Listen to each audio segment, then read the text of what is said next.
গতকালকে যখন ওই চণ্ডীমুড়া মন্দিরে দখল নিয়ে একটা ঘটনা ঘটে, তখন এটা আমরা জানতে পেরে আমি এখানে সদর দক্ষিণের যে সার্কেল এসপি ছিল এবং অফিসার যে ইনচার্জ, আমরা তিনজনই ঘটনাস্থলে যাই দুপুর 3টার দিকে। এবং এখানে উভয় পক্ষ ছিল, মন্দির কর্তৃপক্ষ এবং যারা জায়গাটা দখল করেছে তারা।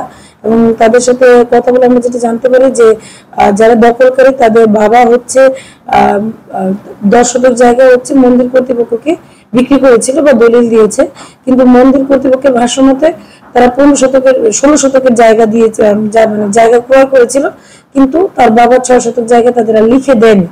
কিন্তু ঘটনাক্রমে একটা জানতে পারি যে এই 6 শতক জায়গা অনেক আগে থেকে দেবোত্তর প্রপার্টি হিসেবে বিএস এর রেকর্ড হয়ে আছে। এবং দখলকারী যারা ওদের ভাষ্য মতে যে তাদের বাবা শুধু 10 শতকই মন্দিরের কর্তৃপক্ষের কাছে বিক্রি করেছে, বাকি 6 শতক ভুল ক্রমে দেবোত্তর প্রপার্টি হিসেবে রেকর্ডভুক্ত হয়েছে এবং এর জন্য তারা কোর্টে অলরেডি রেকর্ড সংশোধনে মামলা করেছে। তো এরপর আরো বিস্তারিত যেটা জানতে পেলাম যে কোর্ট থেকে হচ্ছে একটা টেম্পোরারি ইনজাংশনও রয়েছে।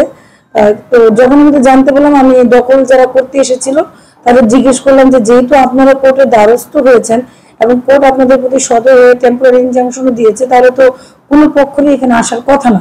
তাহলে আপনি নিজে কোর্টের দ্বারস্থ হয়ে আপনি নিজেই আবার দখল করতে আসলেন, এটা তো সবিরুদ্ধ হয়ে গেল এবং আপনি নিজে আইনের সাহায্য চেয়ে আইন ভঙ্গ করলেন, যেটা আপনার উচিত হয়নি।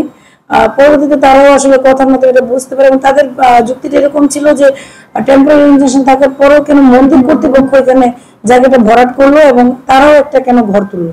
তারা যেহেতু ঘর তুলেছে, এই জন্য আমরাও বিপরীতে এসে আবার আমরাও ঘর তুলেছি।